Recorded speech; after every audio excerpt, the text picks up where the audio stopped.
Trouble never comes alone, and certainly not for India's largest builder, DLF.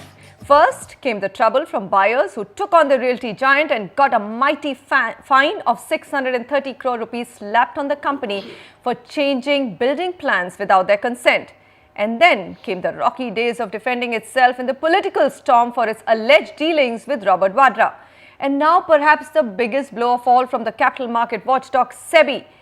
DLF, its chairman KP Singh, some of the members of the promoter family and a few senior executives have been barred from dealing in stocks and securities for 3 years. Vasudha Sharma recounts the big woes of a big company. India's largest real estate developer DLF is once again in the dock. The Securities and Exchange Board of India, or SEBI, has banned DLF and its top executives, including its founder chairman KP Singh, from dealing in the capital markets for the next 3 years. DLF can neither raise money now or buy or sell in the Indian stock markets.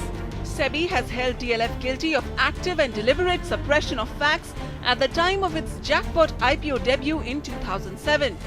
This new setback to DLF's equity and its public image comes weeks after the Competition Appellate Tribunal and the Supreme Court of India upheld the 630 crore penalty that India's fair trade regulator had slapped on the realty major for operating highly abusive buyer-seller agreements in its real estate projects. DLF, laden with a debt burden of over 19,000 crores on its books, has seen its share price erode by 80% from its IPO price of 525 rupees per share, and from its lifetime high of 1225 rupees per share in the year 2000, its market cap has shrunk by an estimated 1,80,000 crores.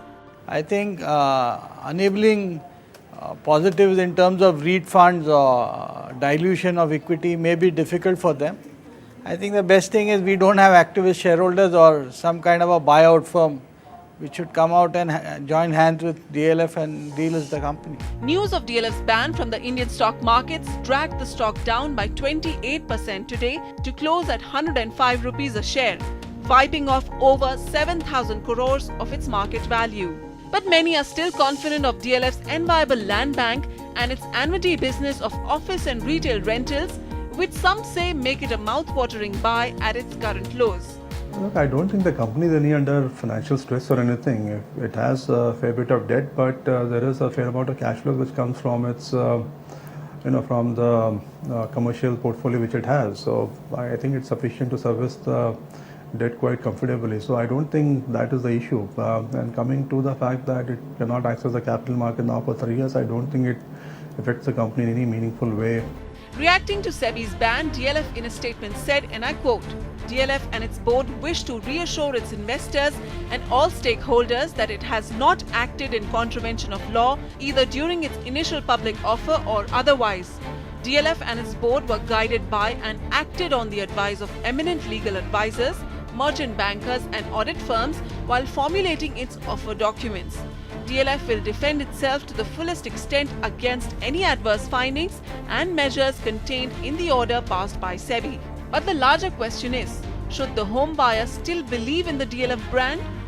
DLF has become the first example for unfair trade practices and unfair terms of agreement, which ought to have been long time, but it's a good step.